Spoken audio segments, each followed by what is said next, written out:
Fall is such a beautiful season, but with all the colorful fallen leaves, there's often an increase in yard waste. Fortunately, Halton Waste Management is adept at composting that yard waste for us. We collect your yard waste season also from April to December every other week, same day as your garbage. It's going to come to the Halton Waste Management site where we have an outdoor composting pad. And from here, it's a pretty simple process where we're just chopping up the yard waste into smaller pieces. We're putting them into things called windrows, where we're now going to use a front loader. We're going to tip it over. We're going to try and get some oxygen in there to let the natural microorganisms do their job, which is to naturally break down all of that leaf and yard waste, which is great. The composting process from start to finish takes about 9 to 12 months, and then twice a year it's offered back to Halton residents at no cost as compost to use on your own property. This is beneficial and worthwhile for several reasons. It's because it is keeping this material out of our landfill, which is so important. So it is the idea that we are extending the life of Halton Region's landfill. And this material, as I already mentioned, turns into a beautiful compost material that can now be used back on the earth, right? It's a compost material that can be used in your lawns and gardens, and it provides nutrients to those plants.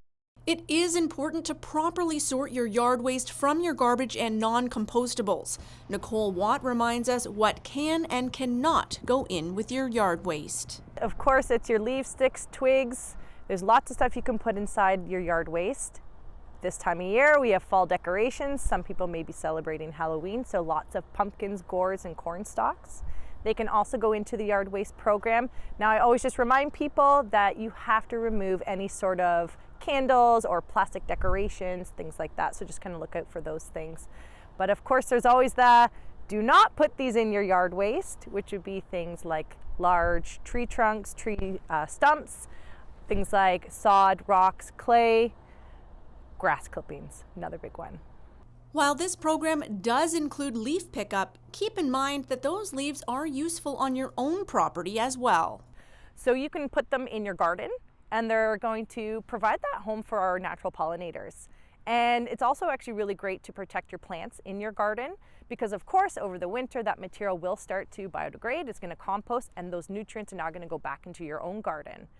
You can also leave the stuff on your grass for the same purposes. Now, I do obviously recommend that you should mulch it up a little bit before you leave it on the lawns. But again, it's going to break down over the winter and provide some really great nutrients to your soils.